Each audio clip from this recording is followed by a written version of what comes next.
ಸಿಲೆಬಸ್ನಲ್ಲಿ, ತೃತೀಯ ಭಾಷೆ ಹಿಂದಿಯ ಸಿಲೆಬಸ್ನಲ್ಲಿ ಮೊದಲನೆಯ ಕವಿತೆ मातृभूमि। इस पहला कविता के कवि है भगवती चरण वर्मा। इस कविता के द्वारा कवि मातृभूमि की विशेषता का परिचय देते हुए छात्रों के मन में देश प्रेम का भाव जगाना चाहते हैं। ಪ್ರೀತಿಯ ವಿದ್ಯಾರ್ಥಿಗಳೇ, ಈ ಒಂದು ಮಾತೃಭೂಮಿ ಕವಿತೆಯಲ್ಲಿ ಭಗವತಿ ಚರಣ ವರ್ಮ ಅವರು ಈ ಒಂದು ಮಾತೃಭೂಮಿಯಲ್ಲಿ ಮಾತೃಭೂಮಿಯ ವಿಶೇಷತೆಯ ಜೊತೆಗೆ ವಿದ್ಯಾರ್ಥಿಗಳಲ್ಲಿ ದೇಶ ಪ್ರೇಮದ ಒಂದು ಭಾವನೆಯನ್ನು ಜಾಗೃತಗೊಳಿಸುವಂಥ ಪ್ರಯತ್ನವನ್ನು ಮಾಡಿದ್ದಾರೆ। भगवती चरण वर्मा जी का जन्म 30 अगस्त 1903 को उत्तर प्रदेश के उन्नाव जिले शफीपुर गांव में हुआ। शिक्षा, उन्होंने इलाहाबाद से BA LLB की उपाधि प्राप्त की। रचनाएं, उन्होंने विचार और नवजीवन नामक पत्रिकाओं का संपादन किया था। उनके चित्रलेखा उपन्यास पर 2 बार फिल्म निर्माण हुआ है। इनके प्रमुख उपन्यास है खिलौने, पतन, 3 वर्ष, टेढ़े मेढ़े रास्ते, युवराज चोंडा। और प्रमुख कहानियाँ हैं मेरी कहानियाँ, मोर्चाबंदी तथा संपूर्ण कहानियाँ। और प्रमुख कविता संग्रह है मेरी कविताएं सभी नवल। अंत में इनके प्रमुख नाटक है मेरे नाटक और बसीयत। 5 अक्टूबर 1981 को वर्मा जी का देहांत हुआ। तो प्रिय छात्रों, इस कविता को मैं एक बार गाने का प्रयास करता हूँ। आप भी मेरे साथ गाइए या गाने का प्रयास कीजिए।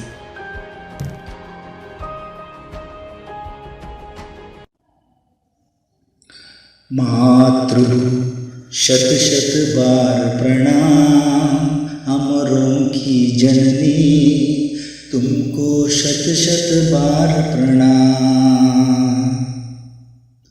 मातृभूमि शत शत बार प्रणाम, अमरों की जननी तुमको शत शत बार प्रणाम। मातृभूमि शत शत बार प्रणाम। तेरे उर में शायद गांधी बुद्ध और राम। मातृभूमि शत शत बार प्रणाम। मातृभूमि शत शत बार प्रणाम। मातृभूमि शत शत बार प्रणाम, अमरों की जननी तुमको शत शत बार प्रणाम। हरे भरे हैं खेत सुहाने, फल फूलों से युक्त वन उपवन, तेरे अंदर भरा हुआ है खनिजों का कितना व्यापक धन। मुक्त हस्त तू बांट रही है सुख संपत्ति धन धाम। मुक्त हस्त तू बांट रही है सुख संपत्ति धन धाम। मातृभूमि शत शत बार प्रणाम, अमरों की जननी तुमको शत शत बार प्रणाम। एक हाथ में न्याय पताका ज्ञान दीप, दूसरे हाथ में जग का रूप बदल दे है माँ। कोटि कोटि हम आज साथ में गूंज उठे जय हिंद नाद से सकल नगर और ग्राम। मातृभूमि शत शत बार प्रणाम, अमरों की जननी तुमको शत शत बार प्रणाम।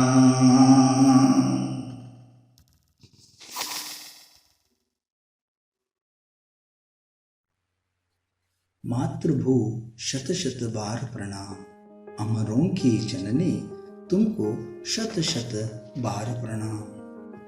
यहाँ कवि भगवती चरण वर्मा जी मातृभूमि को शत शत बार प्रणाम करना चाहते हैं, क्योंकि मातृभूमि या हमारे भारत माता अमरों की जननी है.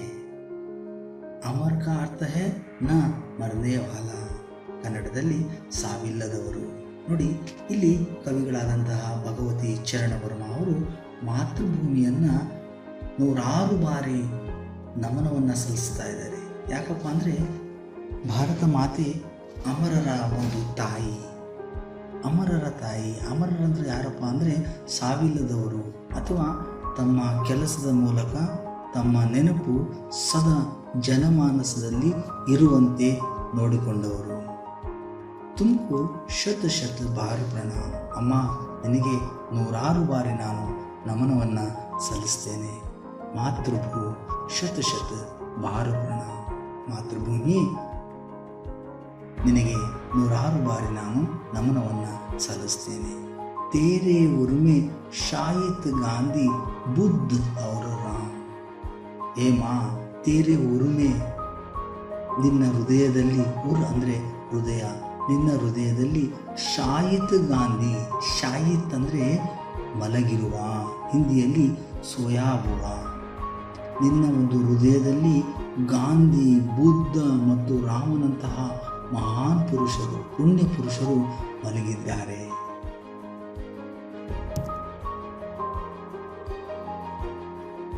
मातृभू शत शत बार प्रणाम. हरे भरे हैं खेत सुहाने. यहाँ के खेत हरे भरे हैं और सुहाने हैं. कभी कहते हैं कि यहाँ के खेत हरे भरे और सुहाने हैं. ಇಲ್ಲಿ ಕವಿಗಳು ಹೇಳ್ತಾರೆ, ಇಲ್ಲಿನ ಹೊಲಗಳೆಲ್ಲ ಹಚ್ಚ ಹಸಿರಿನಿಂದ ಕೂಡಿದ್ದು ನೋಡಲು ಮನೋಹರವಾಗಿವೆ. ಹರೆ ಬರೆ ಅಂದರೆ ಹಚ್ಚ ಹಸಿರಿನಿಂದ ಕೂಡಿದ್ದು, ಖೇತ್ ಅಂದರೆ ಹೊಲ, ಸುಹಾನೆ ಅಂದರೆ ಮನೋಹರವಾದುದು. फल फूलों से युक्त वन उपवन. यहाँ के वन और उपवन फल फूलों से युक्त है. ಅರ್ಥ, ಇಲ್ಲಿನ ವನ ಮತ್ತು ಉಪವನಗಳೆಲ್ಲವೂ ಸಹ ಹೂವು ಹಣ್ಣುಗಳಿಂದ ತುಂಬಿವೆ. तेरे अंदर भरा हुआ है खनिजों का कितना व्यापक धन. ए भारत माँ, तेरे अंदर कितना ಖನಿಜೋं का ವ್ಯಾಪಕ ಧನ ಹೇ. ಅಂದರೆ ನಿನ್ನಲ್ಲಿ ಖನಿಜದ ಒಂದು ಏನಿದೆ, ಕಣಜವೇ ಇದೆ, ಖಜಾನೆಯೇ ಇದೆ. ಮುಕ್ತ ಹಸ್ತತು ಬಾಂಟ ರಹಿ ಹೇ. ನೀನು ಮುಕ್ತ ಹಸ್ತದಿಂದ ಯಾವುದೇ ಚಿಪುಣತನವನ್ನು ಮಾಡದೆ, ಯಾವುದೇ ಜಾತಿ ಧರ್ಮ ಈ ರೀತಿ ಭೇದ ಭಾವನ ಮಾಡದೆ ಎಲ್ಲರಿಗೂ ಸಹ ಸುಖ ಸಂಪತ್ತಿ ಧನಧಾಮ್, ಈ ರೀತಿ ಸುಖ ಸಂಪತ್ತಿ ಮತ್ತು ಧನಧಾಮ್ ಎಲ್ಲವನ್ನೂ ಸಹ ಸಮಾನವಾಗಿ ಎಲ್ಲರಿಗೂ ನೀನು ಹಂಚುವಂಥ ಕೆಲಸವನ್ನು ಮಾಡ್ತಾ ಇದೀಯ ತಾಯಿ. ಧನ್ ಅಂದರೆ ಸಂಪತ್ತಿ, ದೌಲತ್, ರೂಪಾಯಿ ಅಂತ ಅರ್ಥ ಆಗುತ್ತೆ. ಅದು ಕನ್ನಡದಲ್ಲಿ ಹಣ, ಸಂಪತ್ತು, ಆಸ್ತಿ ಈ ರೀತಿಯಾದಂಥ ಅರ್ಥ ಬರುತ್ತೆ.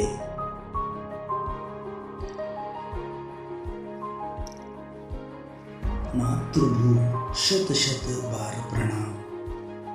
एक हाथ में न्याय पताका, ज्ञान दी दूसरे हाथ में. जग का रूप बदल दे एम. यहाँ कवि कहते हैं कि भारत माता के एक हाथ में न्याय का पताका है और दूसरे हाथ में ज्ञान का दीप है. और कवि निवेदन कर रहे हैं कि हे माँ, ಜಗ ಕೆ ರೂಪು ಬದಲ್ ದೇ. ಕವಿಗಳು ಇಲ್ಲಿ ಏನಪ್ಪ ಹೇಳ್ತಾರೆ ಅಂದರೆ, ಏಕ ಹಾತ್ ಮೇ ನ್ಯಾಯ ಪತಾಕ.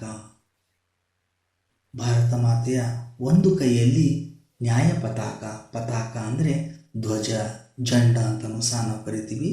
ನ್ಯಾಯದ ಧ್ವಜವಿದೆ. ಜ್ಞಾನ ದೀಪ್ ದೂಸರೆ ಹಾತ್ ಮೇ, ಇನ್ನೊಂದು ಕೈಯಲ್ಲಿ ಜ್ಞಾನದ ಒಂದು ದೀಪವಿದೆ.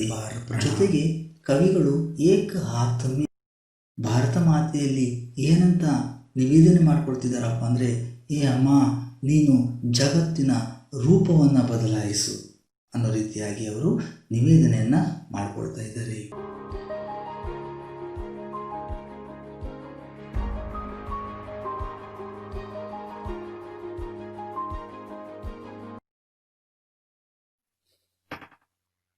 कोटि कोटि हम आज साथ में गूंज उठे जय हिंद नाद से सकल नगर और ग्राम. हे भारत माँ, कोटि कोटि भारतवासी आज तुम्हारे साथ है। जय हिंद का नाद सकल नगर और ग्राम में गूंजना चाहिए। इस तरह भारत माता से कवि भगवती चरणवर निवेदन कर रहे हैं। ಕೋಟಿ ಕೋಟಿ ಹಮ್ ಆಜು ಸಾತ್ ಮೇ. ನೋಡಿ, ಇಲ್ಲಿ ಕವಿಗಳಾದಂತಹ ಭಗವತಿ ಚರಣವರ್ಮ ಅವರು ಏನಂತ ನಿವೇದಕ, ವಾಸಿಗಳೇನಿದ್ದೇವೆ ನಿನ್ನ ಜೊತೆಗಿದ್ದೇವೆ, ಸದಾ ಇರ್ತೇವೆ. ಗೂಂಜು ಊಟೆ ಜೈ ಹಿಂದ್ ನಾದಸಿ. ಗೂಂಜನ ಅಂದರೆ ಚಾರೋ ಓರ್ ಫೈಲ್ನ ಕನ್ನಡದಲ್ಲಿ ಪ್ರತಿಧ್ವನಿಸೋದು. ಈ ಜೈ ಹಿಂದ್ ಅನ್ನುವಂತಹ ಒಂದು ನಾದಘೋಷ ಎಲ್ಲ ನಗರ ಗ್ರಾಮಗಳಲ್ಲೂ ಸಹ ಪ್ರತಿಧ್ವನಿಸಲಿ.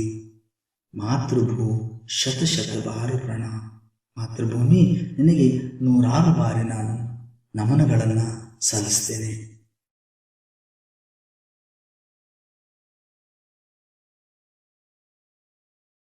भवनीय है। 1 अंकों के प्रश्नों में से पहला प्रश्न है, कवि किसे प्रणाम कर रहे हैं? उत्तर, कवि भारत माता को प्रणाम कर रहे हैं। दूसरा प्रश्न है, भारत माँ के हाथों में क्या है? उत्तर, भारत माँ के एक हाथ में न्याय पताका और दूसरे हाथ में ज्ञान का दीप है। तीसरा प्रश्न है, आज माँ के साथ कौन कौन है? उत्तर, आज माँ के साथ कोटि कोटि भारतवासी है। चौथा प्रश्न, सभी ओर क्या गूंज उठा है? सभी ओर जय हिंद नाद गूंज उठा है।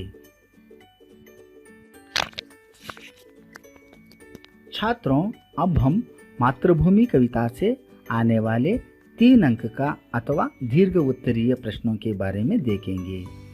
तो पहला प्रश्न है, भारत माँ के प्रकृति सौंदर्य का वर्णन कीजिए। भारत माँ के प्रकृति सौंदर्य का वर्णन कीजिए। उत्तर, भारत के खेत हरे भरे और सुंदर है।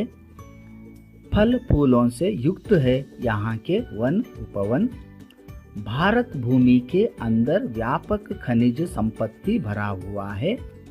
सुख संपत्ति धन धाम को माँ मुक्त हस्त से बांट रही है।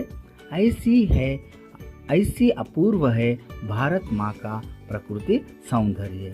दूसरा प्रश्न है, मातृभूमि का स्वरूप कैसे सुशोभित है? उत्तर, भारत माँ के एक हाथ में न्याय पताका है और दूसरे हाथ में ज्ञान का दीप है। जग के रूप को बदलने के लिए कवि भारत माँ से निवेदन कर रहे हैं। आज माँ के साथ कोटि कोटि भारत की जनता है। सभी और शहर और गांवों में जय हिंद का नाद गूंज उठा है। इस तरह मातृभूमि का स्वरूप सुशोभित है।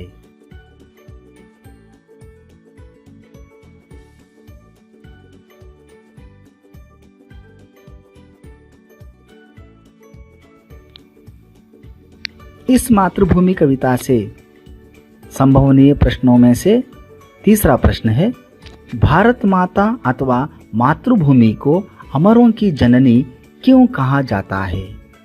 उत्तर, कवि ने भारत माता अथवा मातृभूमि को अमरों की जननी इसलिए कहा है कि भारत माता के गोद में गांधी, बुद्ध और राम जैसे अनगिनत अमर तथा महान पुरुषों का जन्म हुआ है, जिन्होंने मातृभूमि के स्वाभिमान और गौरव की रक्षा के लिए अपने प्राणों को त्याग कर अमर हो गए हैं। इसलिए कवि ने भारत माता को अथवा मातृभूमि को अमरों की जननी कहा है।